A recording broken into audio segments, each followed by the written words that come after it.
kumuha ng hustisya. Pero wala naman po doon. Mahirap to yung panahon.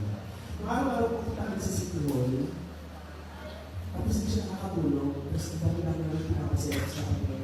Ang dami namin hinihingi ng tulong para bigyan kami ng tulong. Hanggang sa nasa City Hall ko pag may hearing, hindi na po ba sa una ko yun kasi meron traumatic.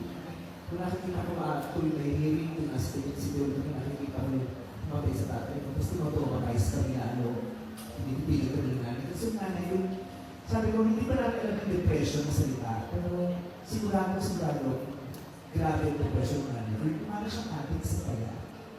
Pero every day, she made sure to go to church ng nakabelo. Magkakaya yung nanay ko pag isa sila nakabelo.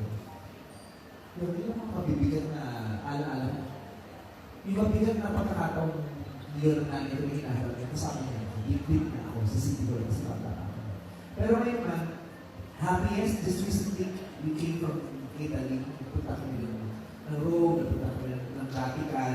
Kasi birthday na nanay ko ng October 7. Basta ang dream niya makapunta sa Assisi at saka sa makapunta.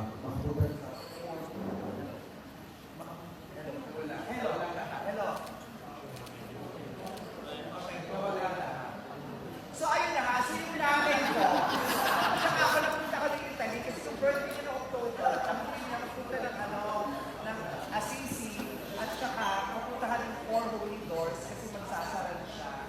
Sa January, magsasara na yung Four Holy Doors sa Vatican tapos magbubukas ulit sa susunod na 25 years pa. Yung sabi ng nanay ko, baka hindi mo na siya abutan, kailangan magpunta ka. Sa birthday ng October, nag-shooting kami, kaya sabi ko sa akin nanay ko, matapusok na ako ng pelikula, pupunta tayo. So we went to Italy, pinuntahan namin yung Four Holy Doors. She was crying, ang saya-saya niya, sobrang saya niya. Tapos, ayun, umuwi siya, Uwi kami at paulit-ulit ang sinasabi na, anak, salamat, ang swerte-swerte ko. Naranasan ko ito. Kasi ang tanda ng nanay ko. Kaya yun ang pinipilit ko ngayon. Ibigay ko yung mga gusto na mo kasi matanda na. Matanda na yung nanay ko. Kaya, ayun. Ang saya-saya ko na hanggang ngayon nakakagawa pa rin kami ng napakagagad ng maraming memories ng nanay ko. Parang natatalo dun sa yung mabibigat at mapapait na ala-ala din sa kanila. Thanks, bye!